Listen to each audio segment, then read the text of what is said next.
Back to Dikshita's Kannada vlog. ಎಲ್ಲ ಹೇಗಿದ್ದೀರಾ? ಚೆನ್ನಾಗಿದ್ದೀರಾ ಅಂತ ಅಂದ್ಕೊಂಡಿದ್ದೀನಿ. ನನ್ನ ಹೆಸರು ದೀಕ್ಷಿತಾ ಅಂತ ಹೇಳಿ ನಾನು ಶಿವಮೊಗ್ಗದಿಂದ ಕನ್ನಡ ವ್ಲಾಗ್ಸ್ನ ಮಾಡ್ತೀನಿ. ನಿಮಗೂ ನನ್ನ ವ್ಲಾಗ್ಸ್ ಇಷ್ಟ ಆದರೆ ದಯವಿಟ್ಟು ಸಬ್ಸ್ಕ್ರೈಬ್ ಮಾಡಿಕೊಂಡು ವೀಡಿಯೋಸ್ನ ನೋಡಿ. ಬೆಳಿಗ್ಗೆ ನನ್ನ ಹಸ್ಬೆಂಡು ಇಲ್ಲ ಅಂತ ಅಂದರೆ ನನಗೆ ಮಕ್ಕಳನ್ನ ರೆಡಿ ಮಾಡಿ ಕಳ್ಸೋಕ್ಕೆ ಆಗೋದಿಲ್ಲ, ಯಾಕಂದರೆ ಇಬ್ಬರನ್ನ ರೆಡಿ ಮಾಡಿ ಕಳಿಸ್ಬೇಕು. ನನ್ನ ಹಸ್ಬೆಂಡ್ ಅಂತೂ ತುಂಬಾ ಹೆಲ್ಪ್ ಮಾಡ್ತಾರೆ ಆ ವಿಷಯದಲ್ಲಿ.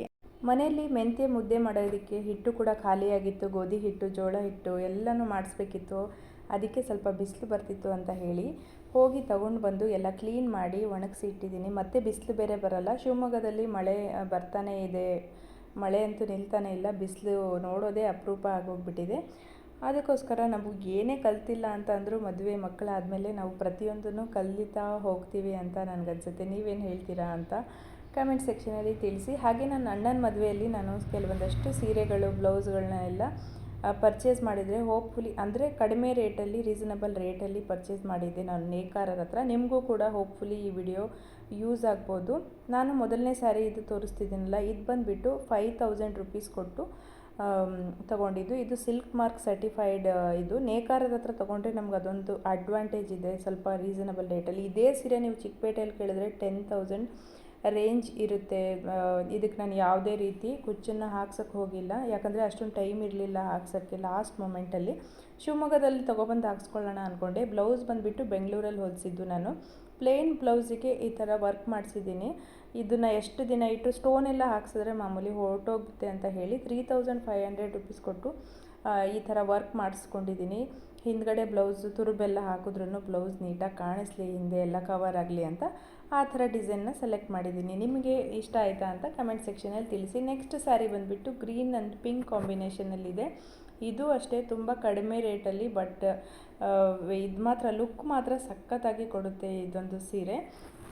ಪಿಂಕ್ ಆ್ಯಂಡ್ ಗ್ರೀನ್ ಕಾಂಬಿನೇಷನ್ ಇದೆ ಅಲ್ಲ, ಒಂಥರ ಎಲಿಗೆಂಟ್ ಲುಕ್ ಅಂತಲೇ ಹೇಳ್ಬೋದು. ನನಗೆ ಪಿಂಕ್ ಯೂಶ್ವಲಿ ಸ್ವಲ್ಪ ಇತ್ತೀಚೆಗೆ ಇಷ್ಟ ಆಗ್ತಾಯಿದೆ. ಇದು 2000 ರುಪೀಸ್ ಕೊಟ್ಟು ತೊಗೊಂಡಿದ್ದು. ಇದಕ್ಕೆ ನಾನು ಫುಲ್ಲು ಕವರ್ ಆಗೋ ಥರ ಒಂಥರ ಹೈ ನೆಕ್ ಬ್ಲೌಸ್ ಬರುತ್ತಲ್ಲ ಆ ಥರ ಹೊಲಿಸ್ಕೊಂಡಿದ್ದೀನಿ. ಮಾಮೂಲಿ ಏನು ಡಿಸೈನ್ ಮಾಡ್ಸೋಕ್ಕೆ ಹೋಗಿಲ್ಲ. ನನ್ನ ಹತ್ರ ಪಿಂಕ್ ಕಲರ್ದು ತುಂಬ ವರ್ಕ್ ಇರೋವಂಥ ಬ್ಲೌಸಸ್ ಇದೆ, ಅದಕ್ಕೆ ಸಿಂಪಲಾಗಿ ಈ ಥರ ಹೊಲಿಸ್ಕೊಂಡಿದ್ದೀನಿ. ಮುಂದ್ಗಡೆ ವಿ ನೆಕ್ ಥರ ಇಟ್ಸ್ಕೊಂಡಿದ್ದೀನಿ. ನೆಕ್ಸ್ಟ್ ಬಂದುಬಿಟ್ಟು ಮೈಸೂರು ಸಿಲ್ಕ್ ಕ್ರೇಪ್ ಸ್ಯಾರಿ. ಇದು ಪ್ಯೂರ್ ಮೈಸೂರು ಸಿಲ್ಕ್ ಅಲ್ಲ, ಬಟ್ ಲುಕ್ ವೈಸ್ ಮಾತ್ರ ಪ್ಯೂರ್ ಥರನೇ ಲುಕ್ ಕೊಡುತ್ತೆ. ಇದನ್ನು 5000 ರುಪೀಸ್ ಕೊಟ್ಟು ತಗೊಂಡಿದ್ದು. ನಿಮಗೊಂಚೂರು ಎಲ್ಲೂ ಕ್ರೇಪ್ ಅಂತ ಅನಿಸೋದೇ ಇಲ್ಲ, ಬಟ್ ಇದನ್ನು ಹ್ಯಾಂಡ್ಲ್ ಮಾಡೋದಂತೂ ತುಂಬಾ ಕಷ್ಟ, ಯಾಕಂದರೆ ಮಡ್ಚೋದು ಕಷ್ಟ. ಹಾಕ್ಕೊಂಡಿದ್ರೂ ಹಾಕ್ಕೊಂಡಿಲ್ಲ ಅನ್ನೋ ಥರ ಲೈಟ್ ವೆಯ್ಟ್ ಫೀಲ್ ಆಗುತ್ತೆ ನಮಗೆ. ಇದನ್ನು ಗುಬ್ಬಿ ಹಾಕಿ ಹೊಲಿಸ್ಕೊಂಡಿದ್ದೆ, ಹಿಂದ್ಗಡೆ ಡೀಪ್ ರೌಂಡ್ ಕೊಟ್ಟು ಹೊಲಿಸ್ಕೊಂಡಿದ್ದೆ. ಬಟ್ ಸಿಂಪಲಾಗಿ ತುಂಬಾ ಚೆನ್ನಾಗಿ ಕಾಣಿಸುತ್ತೆ. ಇದಕ್ಕೆ ವರ್ಕ್ ಎಲ್ಲ ನಿಲ್ಲಲ್ಲ ಅಂತ ನಂಗೆ ಅನಿಸುತ್ತೆ, ಮತ್ತು ಬ್ಲೌಸು ಕೂಡ ಹಾಳಾಗುತ್ತೆ ಅಂತ ಹೇಳಿ. ಇದು ಮಾಮೂಲಿ ಮಲ್ಟಿ ಕಲರ್ದು ಸೀರೆ. ಇದಕ್ಕೆ ನಾನು ವಿ ನೆಕ್ ಇಡ್ಸ್ಕೊಂಡು ಮುಂದೆ ಮತ್ತು ಹಿಂದೆ ಸ್ವಲ್ಪ ಡೀಪಲ್ಲಿ ವಿ ಇಡ್ಸ್ಕೊಂಡು ಹಾಕ್ಕೊಂಡಿದ್ದೆ. ಸ್ಲೀವ್ಸ್ ಸ್ವಲ್ಪ ಉದ್ದನೇ ಇತ್ತು, ತುಂಬಾ ಚೆನ್ನಾಗಿ ಕಾಣಿಸ್ತಾ ಇತ್ತು. ಜಸ್ಟ್ ಇದೊಂದು 500-600 ಕೊಟ್ಟು ಹೊಲಿಸ್ಕೊಂಡಿದ್ದಷ್ಟೇ. ಎಲ್ಲನೂ ಬೆಂಗಳೂರಲ್ಲೇ ಹೊಲಿಸ್ಕೊಂಡು ಬಂದಿದ್ದು. ನನ್ನ ಅಕ್ಕನ ಮದುವೆಯಲ್ಲೂ ಕೂಡ ಬೆಂಗಳೂರಲ್ಲೇ ಬಂದಿದ್ದು. ಫಿಟ್ಟಿಂಗ್ ಎಲ್ಲ ತುಂಬಾ ಚೆನ್ನಾಗಿರುತ್ತೆ. ಇಲ್ಲ ಅಷ್ಟೊಂದು ಶಾಪ್ಸು ಗೊತ್ತಿಲ್ಲ ಶಿವಮೊಗ್ಗದಲ್ಲಿ, ಓಡಾಡಿ ರೂಢಿ ಇರಲಿಲ್ಲ, ಅದಕ್ಕೋಸ್ಕರ ಎಲ್ಲ ಸೀರೆ ಬ್ಲೌಸಸ್ ಎಲ್ಲನೂ ನಾನು ಅಲ್ಲೇ ಹೊಲಿಸ್ಕೊಂಡಿದ್ದು. ಹಾಗೆ ನಮ್ಮ ಅಕ್ಕನೂ ಅಲ್ಲೇ ಹೊಲಿಸ್ಕೊಂಡಿದ್ದು. ಅವಳು ಏನೇನೋ ಮಾಡ್ರನ್ನಾಗಿ ಏನೇನೋ ಆಲ್ಟ್ರೇಷನ್ ಮಾಡಿದ್ದಾಳೆ. ಅಲ್ಲಿ ಹೋದಾಗ ಅವಳ ಸೀರೆ ಕಲೆಕ್ಷನ್ಸ್ನ ನಾನು ನಿಮ್ಮ ಜೊತೆ ಶೇರ್ ಮಾಡ್ಕೋತೀನಿ.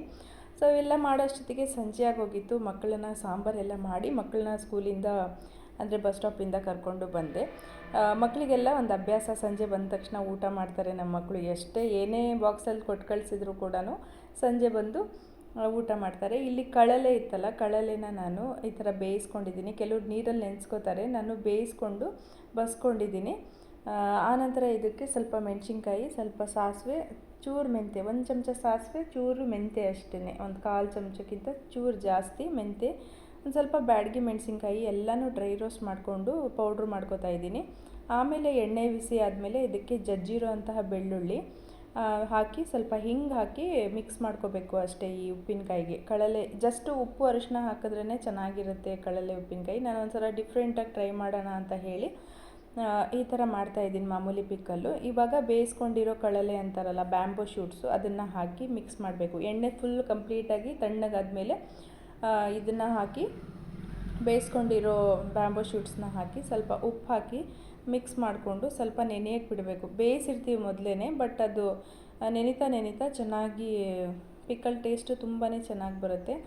ಆಮೇಲೆ ಇವತ್ತು ಗುರುವಾರ ಬೇರೆ, ರಾಘವೇಂದ್ರ ಸ್ವಾಮಿ ದೇವಸ್ಥಾನಕ್ಕೆ ಹೋಗೋ ಅಭ್ಯಾಸ ಆಗಿಬಿಟ್ಟಿದೆ. ಒಂದು ಗುರುವಾರನೂ ನಾವು ಮಿಸ್ ಮಾಡೋದಿಲ್ಲ. ಹೋಗಿ ಅಲ್ಲಿ ಯಾವಾಗ್ಲೂ ಏನಾದರೂ ಪ್ರಸಾದ ಕೊಡ್ತಾರೆ. ದೇವಸ್ಥಾನಕ್ಕೆ ಹೋಗಿ ದರ್ಶನ ಮಾಡಿಕೊಂಡು ಮಳೆ ಬರುತ್ತೆ ಅಂತ ಬೇಗ ಹೋಗ್ಬಿಟ್ವಿ. ಇದು ಬಂದುಬಿಟ್ಟು ಶಿವಮೊಗ್ಗದ ಹತ್ರ ಇಲ್ಲಿ ಹೊಸ ಒಂದು ಅಂಡರ್ ಪಾಸ್ ಮಾಡಿದಾರಲ್ಲ, ಅದು ನೋಡಿರಲಿಲ್ಲ. ಇದೇ ಫಸ್ಟ್ ಟೈಮ್ ಅಂಡರ್ ಪಾಸ್ ಒಳಗಡೆ ಹೋಗ್ತಾ ಇರೋದು. ನನ್ನ ಹಸ್ಬೆಂಡು ನಿಂಗೂ ತೋರಿಸ್ತೀನಿ ಬಾ ಹೇಗೆ ಮಾಡಿದ್ದಾರೆ ಅಂತ ಹೇಳಿ ನೋಡಿಕೊಂಡು ಮತ್ತೆ ಮನೆ ಕಡೆ ವಾಪಸ್ಸು ಹೋಗ್ತಾ ಇದ್ದೀವಿ. ನಿಮಗೂ ಈ ವಿಡಿಯೋ ಇಷ್ಟ ಆದರೆ ಲೈಕ್ ಮಾಡಿ, ಶೇರ್ ಮಾಡಿ, ಸಬ್ಸ್ಕ್ರೈಬ್ ಮಾಡ್ಕೊಳ್ಳೋದನ್ನ ಮರಿಬೇಡಿ. Thank you for watching.